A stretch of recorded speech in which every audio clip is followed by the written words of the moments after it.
Thank you, Olivia. Welcome, everyone. We're really glad to be back with you again. I know we've gone a few months without an office hours. And today, what we wanted to do was to kind of back up to a presentation that we did a few months ago in the late fall. And we had three presenters discussing on increasing in-house capture rates. And unfortunately, things kind of went a little long, and Keith really got cut off, and he has some really good ideas and opportunities to share with us. And so I thought I'd give him a chance to go ahead and pick that up and walk through his data with us again. Along with that, I asked him to cover MedSync, and this is something I'm really intrigued with. We haven't done it at my pharmacy yet, but we've discussed it, and I know there's advantages to it. So Keith's going to walk through what they do and what they've seen as a result from it, and kind of some pitfalls to look for along the way. One thing I do want to bring up before we move on to Keith's presentation: Regulatory Affairs is going to begin 340B office hours next month. You will receive an email letting you know about the topic and the date and time. As you know, we are not allowed to discuss 340B on this office hours program. So we're doing a different one through a different department where we can discuss our 340B. So just stay tuned for that. So today, again, Keith Sine is the Vice President of Pharmacy Services at HealthPoint in Washington State. And we're really glad to have him, and I'm grateful that he's willing to come back, knowing that we kind of cut out his time the last time. So sit back, enjoy his presentation, put your questions into the Q&A. Some of the general ones I'll answer as we go through the presentation, but we can save the more specific ones for Keith at the end. So Keith, it's all yours. Great, thank you very much, Tim, and welcome everyone. As Tim mentioned, back in October, I think it was, when I went through some of this, and we had to go pretty quickly, so I'm not even sure how much I actually people heard, because I was going so fast. So thanks again for letting me come back and go over it. One of the, let me look at my notes here. So the agenda basically is really two parts. It's the way we want to go to overview of HealthPoint and who we are, what we do, just to give you a level set on that, and then just go over the 4 strategic focus initiatives that we started from. I began here at HealthPoint in 2014 at the tail end there, and so between that 2015 and on forward, these are really the main things that we've been working on here at HealthPoint. So we'll go over, how we developed the ideas, what went into them, why we did them. Just go over some things on deployment, how we launched these initiatives, and then we'll study the results, what's worked, and then I'll offer some at least next steps on what we're going to do. So if it's valuable, then that's why I wanted to do that. Next slide. So this is our overview. The HealthPoint it's on the western region of Washington State. In case people aren't familiar with Washington, there are 2 sides. There's the east and a west, and they're quite different. West is much more populated. Our clinic volume, our unique patients are about 111,000 in 2021. 212 medical visits, 57,000 dental visits. We have 10 main clinics but 19 total service locations that include school-based and some other affiliated clinics that we work in partnership with some of the community partners.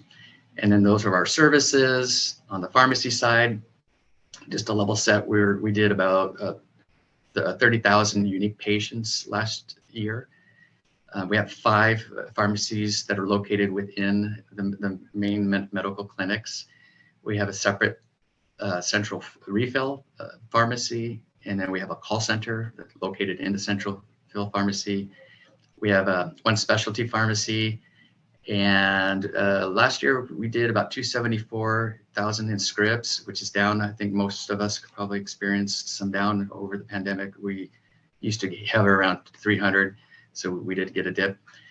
We're responsible for about almost 27 million in revenue to our organization and almost 15 million in operating margin for our organization. Next slide. So the 4 strategic focus initiatives are mail and home delivery, specialty pharmacy, patient engagement, and medication synchronization. Next slide.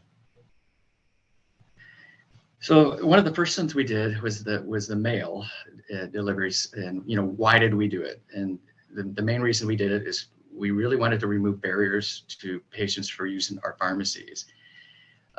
Barriers include, probably we can all relate to this, location, transportation, hours of operation.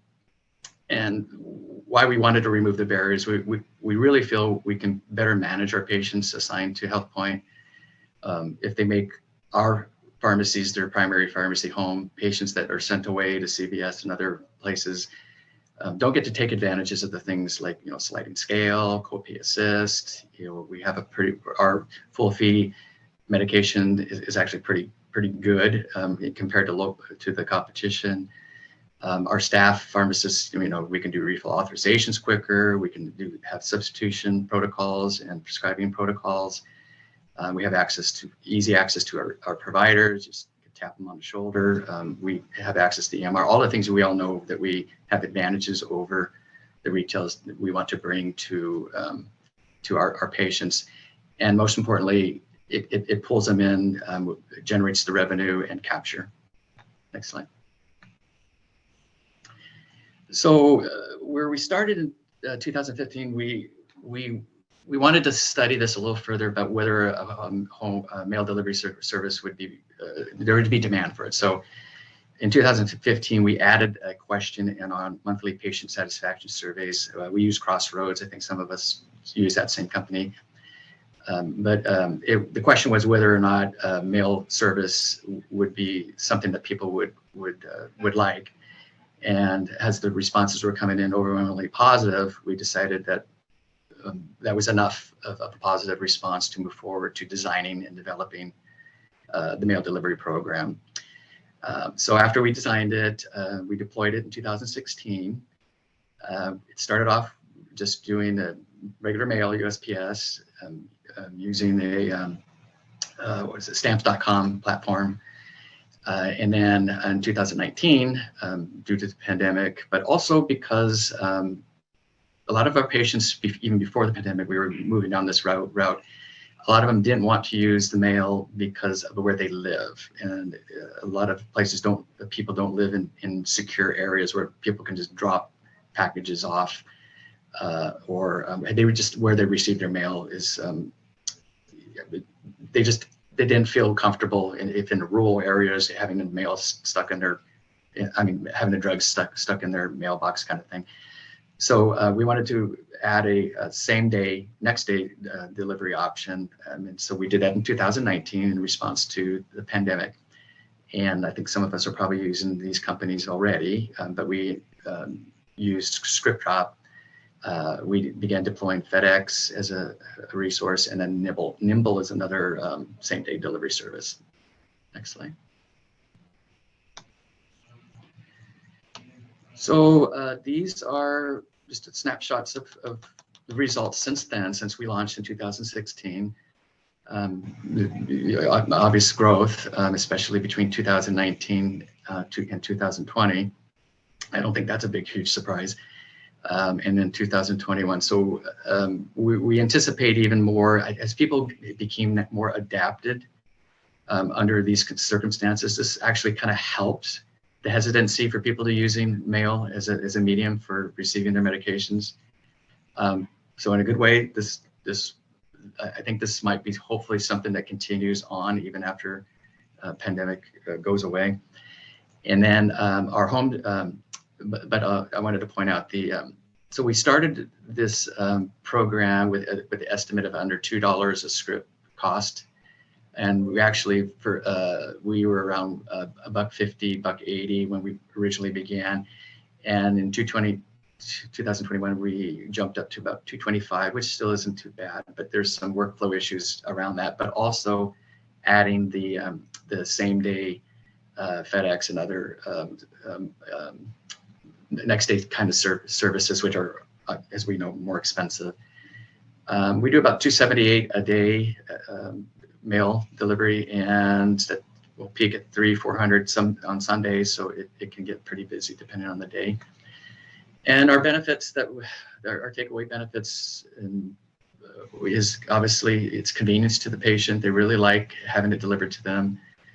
We think that it's adherence. A lot of our patients who are on MedSync take advantage of this, and autofill features that we provide. We feel it's a retention getter for us, because it eliminates that idea that, you know, the complaints, you know, we're not on every street corner like a Starbucks, and your hours of operation aren't 24/7.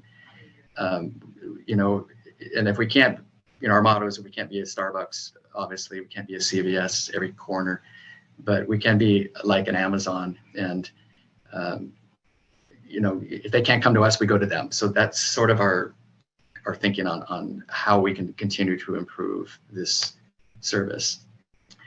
So next steps for us, at the beginning of our strategic planning year in October, we decided we wanted to add an internal courier delivery service. So another driver, another vehicle. We already have 2 that go out to do the central field distribution to the sites. We're rethinking that a little bit based upon assessing the information that we're gathering currently, because the vendors that we're using now are doing pretty good delivery, and it's really not that expensive. On the last slide, it was like ScriptDrop was about $10 something a delivery, and but it's usually 1.5 to 2 prescriptions. It's not a whole gaggle of prescriptions. It's usually the ones that they forgot, or acute med that needs to be delivered right away. So it's probably $5 to $7 a stop for that. And now that we've began looking at that data, we're looking at our own cost per stop, and we're thinking, geez, can we even beat that? And we don't have the infrastructure that they would have with, you know, dozens of vehicles versus just this one. Anyway, we're reassessing that. So, but I kept it on the slide just to know there is some other advantages to doing that. I won't go into it though. The other thing we're going to do is process improvement. So we had a huge jump, you know, in using our service, as you saw on the slides. And we think we can do a lot more preventable, expensive deliveries. There are some patients that really shouldn't be on the next day delivery, which is more expensive. If, you know, the planning is better and education to them, maybe put them on autofill, MedSync. And then for our ScriptDrop clients, if they get charged within a radius. So if you fill at a pharmacy that's way outside that radius, you get double charges. So, you know, we just be smart about, you know, picking the pharmacy closest to the patient for the drug to be picked up and delivered to the patient. So things like that. And then lastly, believe it or not, we've been doing this for how many years? Some of our recent survey that we did in January shows still that 70% of the patients did not know we did this regular mail delivery service, and 80% didn't know we do same day, next day for free. Yet in the same survey, 68% showed interest in the program. So we still have a big opportunity to make the patients, providers, and even plans aware that we offer this service. Next slide. So specialty pharmacy is a second initiative. So why did we do it? The main driver for us was diversification and growth in revenue, and in retaining our own HealthPoint assigned patients to us. So and the specialty market has been trending for 20 years. And it's over the last 10 years, about 10 years ago, it was about 15 to 20% of the total spend over traditional medications. And I believe a conference I just went to this year, the speaker said it's now broached half, so 50-something% of all spend. So it is, and it's expected to continue to grow over traditional prescriptions for the foreseeable future. So that's why we decided to get into it. Next slide. So we initiated the idea in around 2015 with two primers. We worked with a Medicaid managed care plan called Community Health Plan of Washington to allow us to fill Hep C, to fill specialty medications for our assigned patients that were restricted to Accredo's pharmacy. And then in 2014, we had received a grant for a Hep C clinic, which they stood up. And in 2015, they began seeing patients. And we recognized the opportunity here to take care of the medication side of the treatment. But the providers were very reluctant when we initially broached them about this idea of using our pharmacies. They didn't see us as a clinical pharmacy. They thought of us as Rite Aid, so they really didn't feel like we could do it. And so to manage that, we said, well, what if we were to put our clinical pharmacist in the clinic and help them with the management in the Hep C clinic? And they thought that was a great idea. And it really brought forth the value of the clinical pharmacy in that practice setting, and it really helped with their workflow. It was, I think, really the only way we were going to get that business. And so we started filling both the community health plan prescriptions and our Hep C patients through our central fill pharmacy. Next slide. So the revenue and prescriptions from both sources grew between 2015 and 2017. Hep C alone grew from zero in 2015 to we peaked out at 4.7 million in 2017. That was on the back of Harvoni, which was at that time, that's all we filled. But since then, obviously, the other medications, which are less expensive, has driven that down to about 2.6 million a year. And why we made the decision to separate from central fill, that activity from central fill to its own pharmacy, is that we realized the workflow of a refill center and the handling of specialty medications was just not conducive to the high touch needs that required for specialty. The training of staff equally and consistently was a problem, because central fill had like 15 staff members, and any one of them could touch those drugs. The authorization and the tracking, which much more complex, and just felt like every drug had to have a PA, and you had to be on top of it to get it renewed. There were issues with mailing. If you didn't know what the product was, and the intricacies to how it had to be packaged and delivered for cold chain reasons, that was getting kind of mixed up. Issues with our pharmacy type, although it didn't happen very often, but sometimes we would get rejections because our taxonomy code for our refill center created a rejection.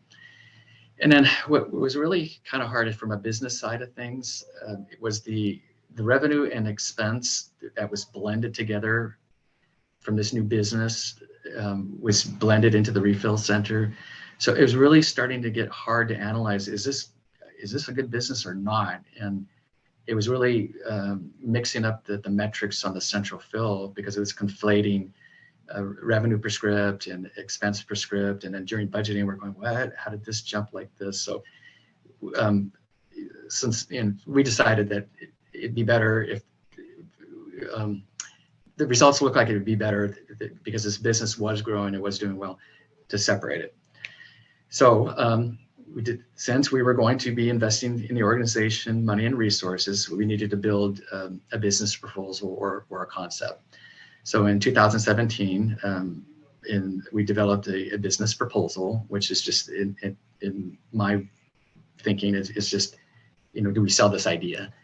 And the idea was to separate and build a separately licensed pharmacy, to invest in accreditation, separate staffing. We would need IT infrastructure, resourcing, and then facility design and build. And next one. Oh, you're already there. Okay. And so we took it to leadership, and the proposal was given okay to go to the next phase, which for us is we built a business plan, and I'm not going to go over any of this. I just wanted to show you, that this is what we use as a template to sort of brush, to look at gaps in our thinking by using this template. And an exercise to expose gaps and refine the ideas and concepts. So we submitted our business plan in 2018 to senior leadership, and they approved it.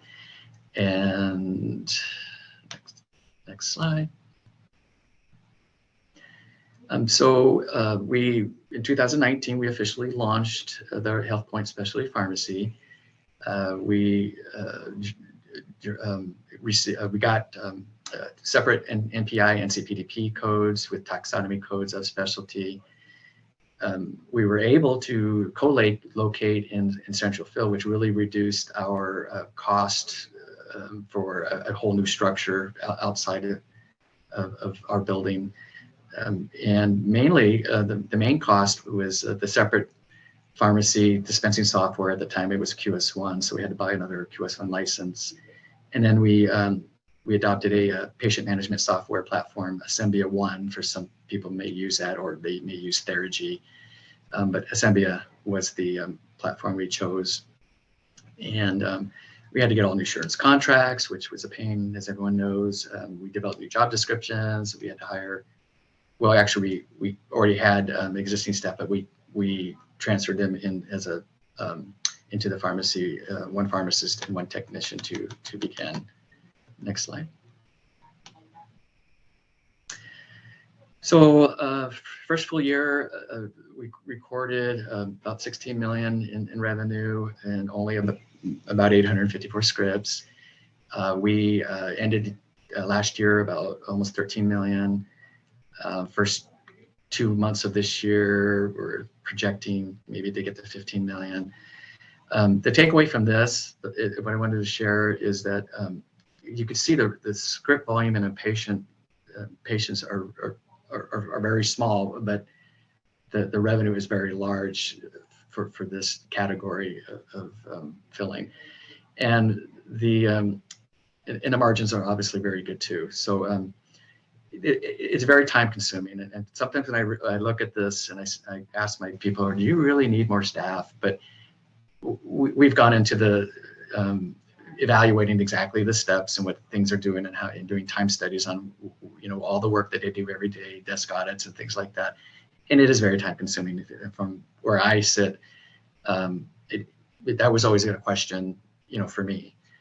But again, the PA authorizations, none of these come from our internal providers. These are all outside providers. So there's verification things that we have to do to make sure that there are meet criteria. And there's lead time, to order some of these drugs. They're not next day; they're drop ships. So you have to keep track of those, make sure they get to you when you need them. And like all of us on this call, our population can be very challenging. We still have, even though it's their specialty meds, we still have the same issues with non-specialty meds around our language, population language and literacy barriers. And then one of the ones that really take up a lot of time is the care plan documentation that we are required to do within our accreditation standards with our accreditation. Next slide. So our next steps here are to, in 2021, for 2022, we were able to negotiate for allowing our employees to be included in the specialty prescription benefit part of our plan, our employee plan, and what our idea is to incentivize, if not require, HealthPoint employees to use our HealthPoint specialty pharmacy. We've also been contemplating the idea of being a specialty provider pharmacy for some of the local small employers. There's 20 minutes of talk I can go just on that, but I won't. Then continue to negotiate with our other MCO partners to allow us to fill on behalf of our patients. We were successful this year. We've been trying for 3 years to get access through one of our MCOs, Coordinated Care.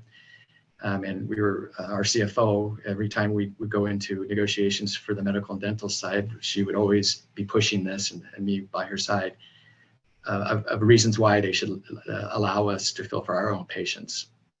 And we were successful this year. They used to have to go to Acaria, and being January 1st, we are now able to be filling for our own patients. And additionally, we will be adding more staff and more technicians and moving to a bigger space through a remodel of our central fill. Next slide. The third initiative strategy we did is launched a patient engagement program with a specialist employee. Why did we do that? It was a way for us to generate the revenue and retain patients that are assigned to us from outside, filling at outside pharmacies. Next slide. So shamefully, this idea I stole from the EquiScript model when I hit the ground running in 2014, and felt like every year after that, they were constantly, asking me to come, let them service us. And since then, we had been kind of contemplating doing some of this on our own, but with other priorities, we decided, to kind of bag that for now. But in 2019, we decided that, to go ahead and go forward with this, and we launched a pilot to help design and develop the program for a proof of concept. And we were able to do that through an opportunity to deploy a technician that needed to work from home.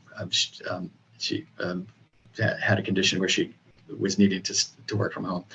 So that's why we decided we had the resource dedicated to doing this. So that's why we did that.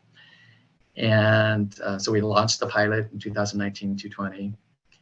And we were able to, the way we kind of did the pilot and started the process of analyzing it, is we worked with our plan partners, the Medicaid managed care plan partners, for the 4 major ones, to give us our claims data for patients that are assigned to HealthPoint but don't use our pharmacies. And the idea is to target those patients and bring them to HealthPoint. Next slide.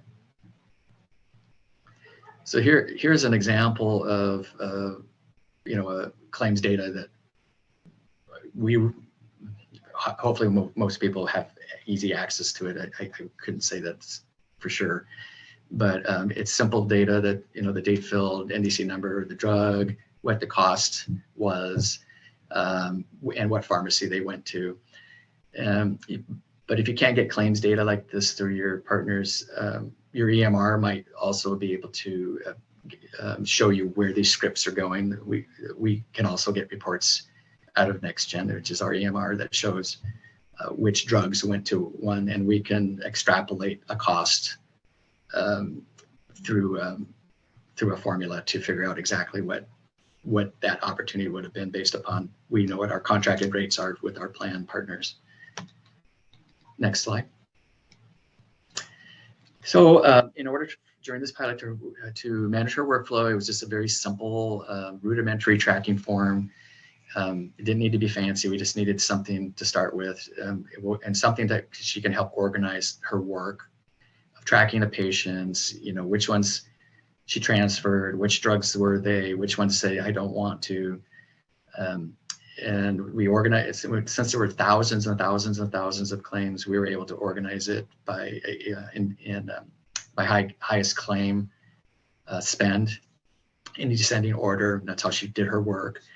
And then this tracking form was so that we can quantify the work to see if the work she was doing resulted in any positive returns. So next slide. So the results of the pilot were positive, and we did as best as we could as to put the work she did into actual claims revenue generated through prescription filling that we could. And this was enough of us, even if it wasn't 100% guaranteed, that these people would retain with us forever and ever and ever. And that's, I'll talk about that in a minute. But it was we thought it was very positive. Now, what you're looking at is how we just, these numbers, where they generated from. They're a grand total calculation of an annualized value of the prescription that was transferred. So example is if you transferred a Humira or something, for $2,500 a month, then the annualized value of that transfer was recorded as 30,000. So that's what you're seeing, good or bad. That's how we did it. Next slide. So we now launched into a proposal mode, and we, because it wasn't really going to be a huge lift with, like we did with specialty, it was a position. So we just did a light proposal with an SBAR, designing what we wanted the skill set and everything to be, and so we developed that job description, and we got approval for approval for that. Next step, next slide. Here's the job description. Next slide. And then before launching, we took that Excel tracking spreadsheet and developed our own program database that would be better and easier for her, given the thousands and thousands of claims that she was having to deal with, to help track better on the progress of each claim or each account that she's managing. Whether or not they said yes, if they said, no, you don't contact me again. Each month we don't want to keep going after that same person. So she's able to designate them, don't call or forget it. And then it's also automatically tracked the claims data and generated reports automatically. So we ditched the Excel spreadsheet and we're able to do this much better. Next slide. So results, we officially started her position in 2021, but it wasn't a full year because of the pandemic and things that were happening with people calling out. So she had to sometimes fill in. And another good but irritating thing was we had to make a pause on it in several times because it got too busy, which she was pulling in. And one of the artifacts was she would pull in a really expensive specialty med, but then they would have 7 or 8, regular meds, which is great. We want the whole account. We just don't want the one specialty med. So the specialty med would go over to the pharmacy, which at the time could handle it. But then the transferring and the management of, hundreds of new prescriptions for the central fill mail order side of things was what ended up causing that pause. But we ended in 1.2 in 2021, and we are projecting $1.6 million annually in this effort to pull, again, HealthPoint assigned patients to HealthPoint. Next steps are to continuous improvement on refining and improving our data collection and really understanding the longevity that patients, when we pull them in, to how, how long do they stay with us? And we're hoping forever, but we know that's not always the case as they transfer care to other outside organizations and they change plans. So it's inevitable that's going to happen. But we don't want service-related issues to be that source of reasons. So we're going to spend the year refining our database, collecting reports, and also we looked at expanding this position scope to not just include, work in that list, but also everyone on this call has transfer outs, and we want to try to understand that a little bit better. And this position could be a perfect type of position to have sort of help do outreach to those groups of patients. And so that's something we're contemplating. We'd obviously have to add some resources for her to do that.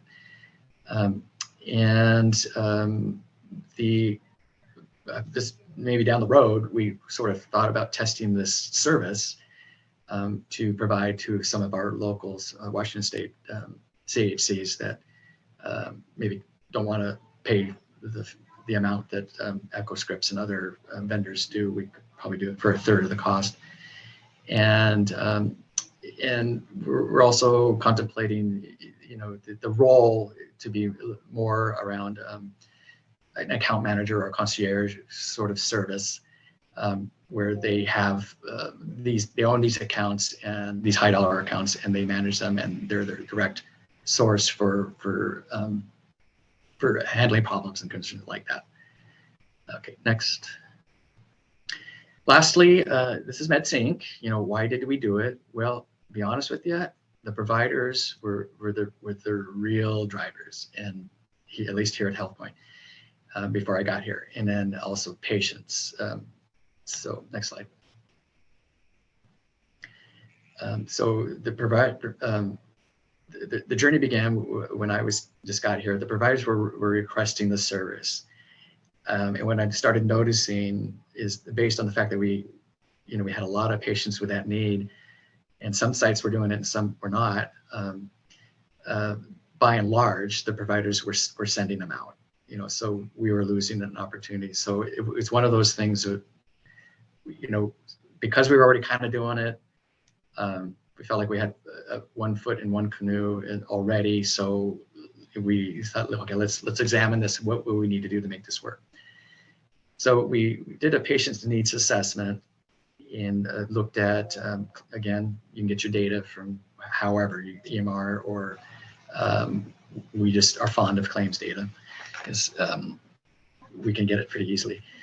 And there's value attached to the claims data that we could use to help with our ROI, where if you do EMR, you have to extrapolate that. But the patients of 5 or more meds that are assigned to HealthPoint was pretty large. It was well over 1,000. And then also we started to do some research on, what are other pharmacies doing, and looking at the data, some theoretical, some empirical data showing the value of improved workflow, increased revenue capture, improving adherence, reducing inventory, all those kinds of things were things that we talked about. And then finally, we looked at, do we decentralize it or centralize it? But the fact that we had a central fill pharmacy already, we really thought this was, and it wasn't being really utilized as much as it needed to be at the time. We decided to move this over to central fill, and it allowed us to develop a more standardized approach, because the sites were all doing it a little bit differently, and it allowed us to use. We had a robot at the time, so it allowed utilization of our robot to reduce the burden of filling. Next slide. So when we started it had a rough beginning, and I'll share why. But we then proceeded to have year over year some decent growth. Next slide. And so the challenges, and there were quite a few of them. But the first one was the developing an efficient workflow process. So we started with a spreadsheet, and obviously that's not an efficient way to do it. We only had a couple dozen patients, so that's what they started with. Then eventually we switched to a company called Prescribed Wellness, which I personally thought was way better. And so I pushed that. But the staff felt there was too many glitches between the interface between, at the time, QS1 and this platform.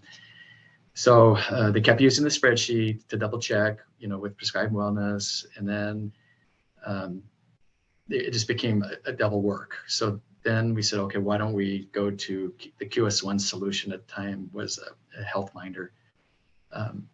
So we switched to that as our source of truth. And now we have Liberty. So the change management challenges, the staff really struggled at first. They felt it was more work. The why we were doing it, just why it was important for buy-in just wasn't quite there yet. They really struggled trusting the process. They would perform workarounds and double checks and triple checks, with the theory that, it happened that one time out of 1,000. So they felt like they had to check all 1,000 every time to find the one, and it just became unmanageable. But that's from my perspective. The staff's opinions were that, that we're doing at the time, that the workarounds and the process checks was just patient care. And my position is that it's just not sustainable. And if we want this to be a permanent thing, we really need to figure this out, or we're gonna have to cancel the program. So what really helped is that under new leadership, with a different perspective, a different buy-in, a different tolerance for, what is acceptable and not acceptable in the real world, and the fact that she dedicated one staff member to be a primary overseer with cross-training of other staff, it really helped to improve the efficiency and standardization in the workflow. So that was a huge takeaway from this, from where I sit, and why I think things turned around. Next slide. So the advantages were from, again, where I sit and what I see and what I feel is, if done efficiently, it works well. I've seen it done inefficiently, and now I like where we're at today. It can improve the workflow because it's very predictive. What your day tomorrow, for this group anyway, is going to be. It's no mystery that somebody just walking up to a counter and doing on-demand prescriptions. You know what's going on. So you know how many you need to fill. You can manage your volumes and spacing, doing what's called level loading on your days, so that you don't do 200 one day and then 3 on Wednesday, something ridiculous like that. Yeah, and be honest with you too, I really felt this, and this is why we started it, was that we are retaining these patients that would have been taken out. And I believe that in my heart that would have happened, and if we didn't do this. So that is a whole revenue generating opportunity by itself, and then all the other quality measure opportunities, increasing your star ratings. We notice our central fill is slightly higher or better than some of the other sites, but it's hard to make that correlation because they do other filling that's not specifically to this. So I can't make that statement. And real quickly, lessons learned: anticipate pushback, create an efficient process from the beginning, have rules of eligibility. That's something we got to go back to. I see several times when there's people with 2 or less, and I'm wondering why. But there's also 12 or more. So that's something we're going to study. Cross-train staff and think about creating, a czar that's their job and that's what they do. And then have metrics to determine whether or not what does success look like? So if you need to course correct or you're doing well. And then next slide. Real quickly, so we're going to try to optimize our new Liberty system. We've only been on it since August. Like I said, review eligible criteria. We have never marketed to providers, patients, or plans, and we plan on doing that. And then adding a pouch packaging opportunity. Next slide. So some of you may already have this. This is it's called a pouch packaging. It's something that's becoming more of a craze. Amazon bought PillPack, and is aggressively going after this market, and we're starting to see other pharmacies around us beginning to offer this. So we had purchased this for this year. We think it's a good complement to MedSync for improving adherence and safety. For us, it's a pretty simple ROI.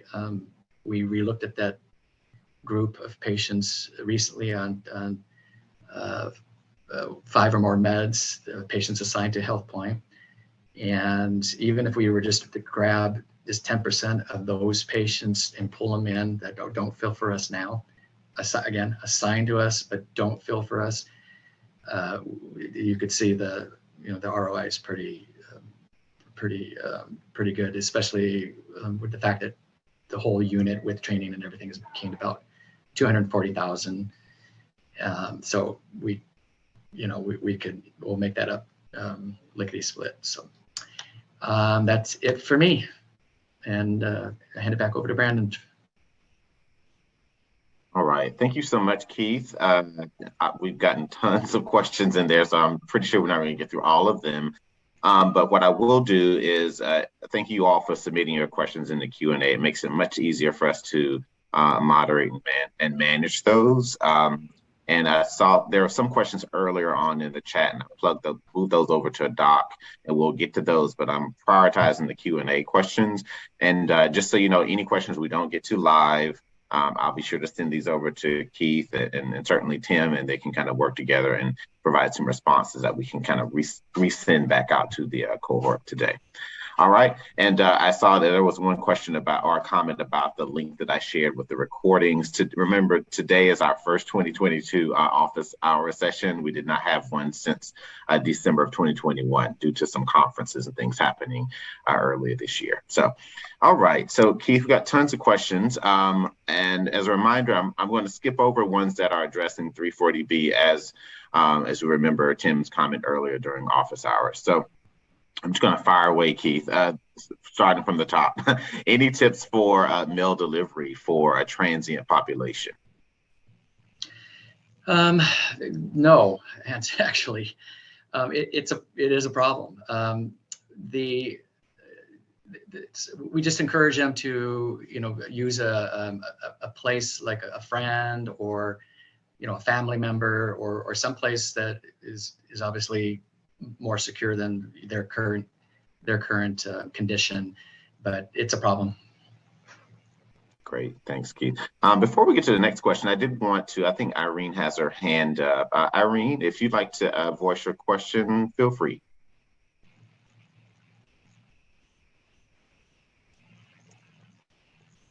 I'm sorry, that was an error. I'm sorry. Oh, no worries. I want to make sure you got an opportunity. Thanks, Irene. Okay, the next question on our list was, Keith, can your pharmacists approve refills? Yeah, actually, we in the state of Washington, like other states, we have CDTAs that through our pharmacy commission and our providers, and that's what's really unique. All of us have this opportunity because we are part of the same system.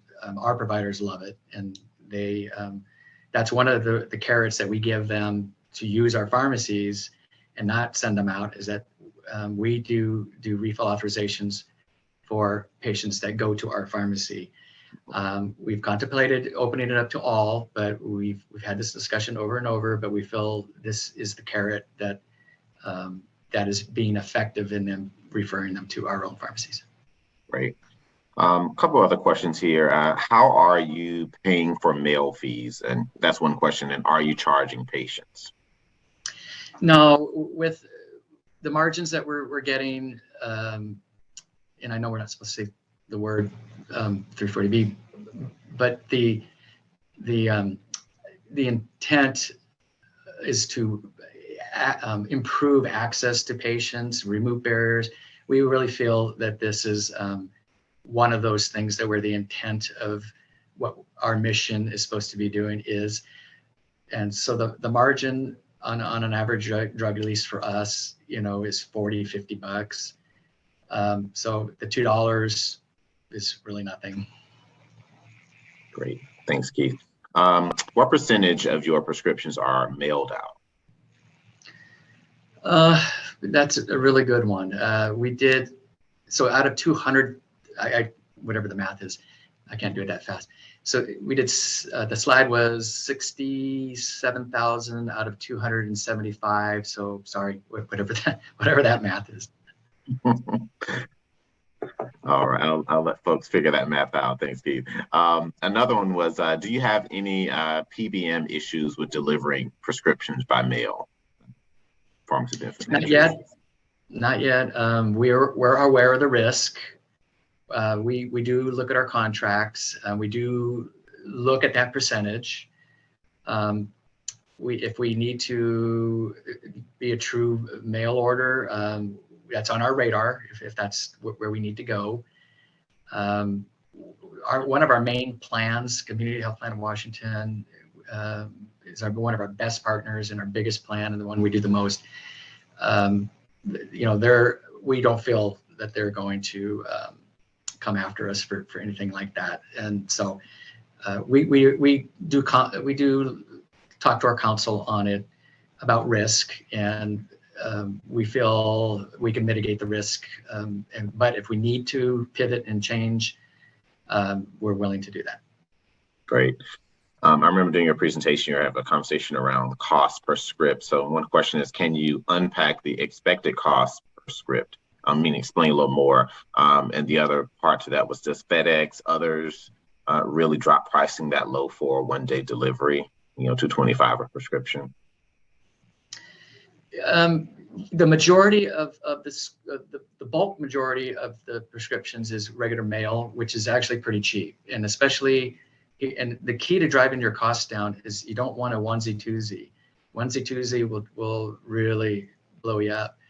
So the way to get your cost per script down is obviously you want, if you have 4 or 5 scripts, you want them all in there. So that's how we calculate it. If the staff isn't really organized and thoughtful, I've seen, they filled these 2, today, and then they filled that one on a week later, and then they filled that one, and then all of a sudden your costs per script go up quite a bit. Now FedEx, introducing the FedEx, the amount of FedEx delivery is actually pretty small in comparison to the regular mail. So that's the other control piece, is who and why are they using the FedEx. For us, it's mainly for specialty, to get it there quicker. But we do offer it to a regular patients who maybe forgot to order it too late and can't go on site and pick it up. So I hope that answered the question. Great. I'm gonna hop down a little bit. There's I'm seeing specialty pharmacy coming up a few times here. I'll combine a couple, says 4, and we'll probably make this our last one so we can wrap up our slide deck there. But the question is, how does, for specialty pharmacy, what is the end result payer mix? Seems like every PBM requires their own in-house specialty pharmacy. And another question was, how did you get the specialty pharmacy off the ground? Did you use a consultant? And if yes, who? No, we didn't. This was part of the business planning process. I kind of went over a little bit in the slide deck. We looked at data. We looked at developing a proposal plan, look at market trends, things like that. We did our own analysis. And then the question about payer mix, we're heavy Medicaid managed care here, and with a little bit of Medicare Part D, but that's Medicare Part D is something you should really think about, because there's no, it's any willing pharmacy provider. They can't restrict, so it's free to go after that group, and it's actually pretty easy to grab them. But absolutely right. All 4 MCOs have their own restricted pharmacy that they are required, to send. But when you can negotiate with them, and that's what we did. We were able to get CHPW to let us fill for our patients, and then coordinated care allowed us this year. And you just got to keep bugging them. And the key was our CFO really, pushing it during the negotiation with contracting. Okay, great. I am going to make that our last question. Actually, I see my friend here, Chris Japlinsky, put it in the chat there. Hopefully that's a question you can answer really quickly. How many square feet is your facility to provide the mail order or specialty pharmacy business? I'll have to get you back on that because we have a brand new facility that we're moving into. So that might be more pertinent, but I'll give you both. I'll give you both of those. Great. All right, guys, we're going to wrap up the questions there. We have a couple more slides to close out our session, but any of those additional questions that we didn't get to, Keith, I'll send them to you and we'll try to get some responses back to our colleagues here on the call today. All right, so just a couple upcoming events. You see I posted earlier in the chat there a link to our Cultivating Health Center Operations trainings virtual. Registration is open. Go to that link. You can certainly register. I'm not sure there's going to be anything specific to pharmacy, but it certainly does encompass health center operations approaches and techniques, data strategy. So be sure to register for that if you're interested. Next week is coming up. I was going to attach the link, but it's so long. I'll try to make sure that's forwarded out in a follow-up email. But the next week's the NACS COVID-19 vaccine mandate office hours is probably number 3. I think we've done from 2 to 3. It's co-led by myself as well as my colleague Bacheria Tutson Keys, who's Director for Regulatory Affairs. So there'll be lots of questions and opportunity for questions relative to the vaccine mandate and prepping for on-site surveys for that. So more to come with that. Again, additional questions, we'll get those answers for you from our speaker today. Keith, thank you so much again for a recap, a really resourceful, relevant recap of your presentation from a few months ago. Again, I did place in the chat link to all the archived recordings, so be sure to check those out as well. All right. Thank you so much for joining us today, guys. Take care.